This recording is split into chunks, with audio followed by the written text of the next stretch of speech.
Hello, friends. Hope you all are fine and you're working hard for your upcoming exams. Today, I am continuing the series on modern Indian history that we have started. And in the last video, we have discussed the rise of Marathas and certain factors that helped the Marathas to grow, and the foremost factor being the weakening of the Mughal Empire at that time. So we saw how the Marathas were expanding and there were powerful chiefs like Chhatrapati Shivaji Maharaj. And we have seen the storyline that when Mughal Emperor Aurangzeb died, the Mughals, they released Sahuji Maharaj so that a confusion can be made among the Maratha ranks. So a civil war started between Sahuji and Tarabai, the widow of Raja Ram, for who is the rightful heir to the Maratha throne. And eventually, Sahuji emerged victorious with the help of Peshwa Balaji Vishwanath. So this we have seen in the last video that under Peshwa Balaji Vishwanath, the Maratha Empire was expanding. But today I will continue the story after the death of Balaji Vishwanath. So let's see how the story progresses. So when Peshwa Balaji Vishwanath died, he was succeeded by his son Bajirao First. So now after the death of Peshwa Balaji Vishwanath, Sahuji Maharaj, he appointed his 20-year-old son Bajirao First as the next Peshwa. Talking about Peshwa Bajirao First, he was a brilliant commander and clever statesman. And Sahuji, he called him the greatest exponent of guerrilla warfare. So Bajirao First, he was made the Peshwa at the age of 20 years. And he was very brave commander. And in his 20 years career, he never lost any war.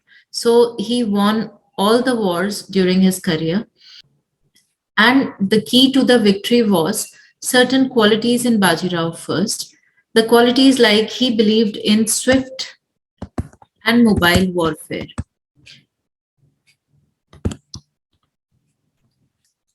So the focus of this swift warfare was to utilize the topography of the region and to cut the supplies of the enemy. So with the light cavalry that he used, he could make swift movements that often confused his enemies. So this was the first method.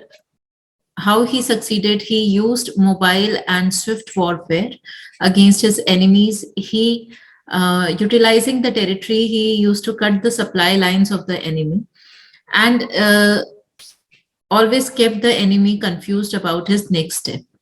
Then the second reason that helped him was effective diplomacy. So he made friendly relations with the Rajputs and he extracted compromises from Nizamul Mulk of Hyderabad. Thirdly, the Marathas, they gathered, or you can say the Marathas, they collected tax from the vast territories which were previously under the control of the Mughals.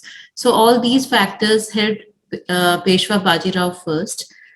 And then he knew that since the Mughal power was declining, it is the right time for the northward expansion of Marathas. So continuing further in the slide, by 1730s, Maratha king got the right to levy Chauth and Sardeshmukhi in the Deccan. We have already discussed what is Chauth and what is Sardeshmukhi. He further expanded the empire to include much of the central and South India. So Maratha Empire expanded under Peshwa Bajirao First. So if we are talking about the crowning achievements of Peshwa Bajirao and how the Maratha Empire expanded under him. So first of all, he defeated the Nizam of Hyderabad in the famous battle of Palkhad. He also established Maratha power in Gujarat, Bundelkhand and Malwa. He also took away the Konkan region from the Siddhis of Janjira, the western coast, the areas like Salset and Basai from Portuguese. So these were some of his victories. So this brought immense resources, but it made the rulers hostile towards the Marathas. So the policy of expansion, obviously, it brought money, it brought resources, but it also brought along with it the hostility of other rulers. So when we will see that in future, when Marathas they needed help, then these hostile rulers they were not willing to help Marathas. This we will see in the future. And then the system of assigning tax collection to different Maratha sardar gave rise to ambitious chiefs in distant land. Peshwa Baji Rao First, he started the system of confederacy where the Maratha chief were given Jagir or the territory which he can rule autonomously. So we will see in future that these Maratha chiefs, they also became independent and they became very powerful. System of making confederacy where Maratha sardars were given autonomous land to rule, it gave rise to different ambitious chiefs in distant land. And these sardars, they would often clash with each other and they often joined hands with enemies if the central power, that is the Peshwa, tried to control them. So in future, we will see that these Maratha sardars, they became independent and they became powerful also. Somewhat it was a dent to the unity of Marathas. So this is the family tree of Peshwas. Peshwa Balaji Vishwanath, he was the Peshwa under Sahuji Maharaj. And under him, as we have seen, the Maratha Empire expanded. And then his son, Bajirao First, he became the next Peshwa at the age of 20 years. And he was helped in his military expeditions by his brother, Chimaji Appa. So we will come back to this slide. Coming on to the next slide. Throughout his life, Peshwa Bajirao, he worked to contain the Nizamul Mulk's power. Nizamul Mulk was the Nizam of Hyderabad, and he carved his own independent kingdom in Hyderabad when the Mughal power was declining. So Nizam, he did not recognize the right of Marathas to collect chauth from the Deccan. And when the Peshwa had gone out to collect chauth, Nizam, he attacked Pune. So this was a surprise attack on Pune.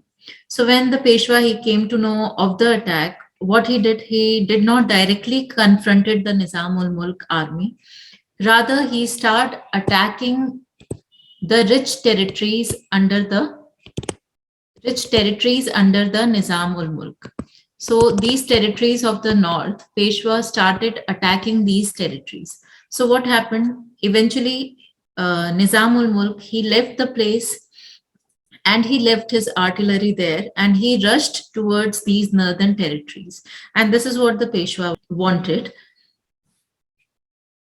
And ultimately, the Peshwa was able to surround the Nizam's troops for days, cutting off the supplies of food, which ultimately led to the defeat of Nizam. Finally, he recognized Sahuji as Maratha Chhatrapati.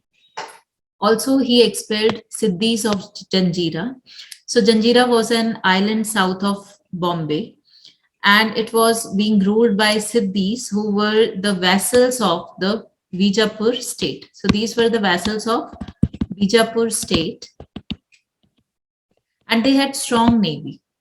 So Marathas, they intervened in the war of succession among the Siddhis when their leader died, and ultimately forced them to accept their sovereignty over the Konkan coast.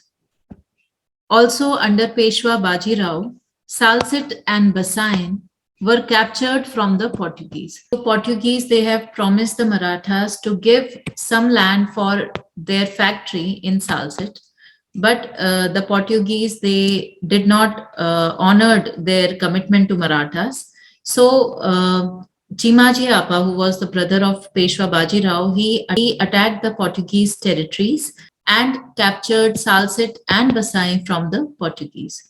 So therefore, Maratha kingdom, it turned into an empire because new territories were being added, the rulers were defeated. what was the fallout of this was that the administration of the new territories were neglected. So although they were conquering new territories, but they could not administer those territories. Why? Because the Marathas, they were continuously engaged in the warfare and they had no time to administer or govern. So in these new territories, revenue collection was their main concern. Finally, the Maratha families of Gaikwad, Holkar, Sindhya, Bhosle, they became prominent. We have seen why. Because these were the Maratha chiefs who were given the territories and they aided the Peshwa in his war against the different enemies. So these families became prominent. And also I should mention that, which is not written in the slide, that the Peshwa Baji Rao, he also helped the ruler of Bundelkhand, whose name was Chhatrasal.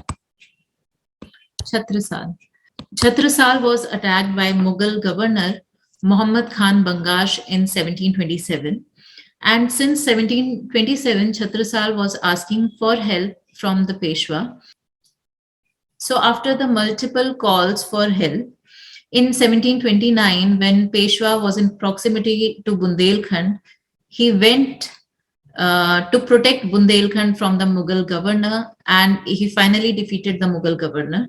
So Chhatrasal, the ruler of Bundelkhand, was very happy with the intervention of Peshwa. He declared him as his adopted son, and he gave almost 1/3 of his territories to Peshwa Baji Rao. So this was all about the various exploits and victories of Peshwa Bajirao First. He died in 1940. So he died due to high fever in Rawalkhedi along the banks of river Narmada, and he was succeeded by his son Balaji Bajirao. So the story further we will see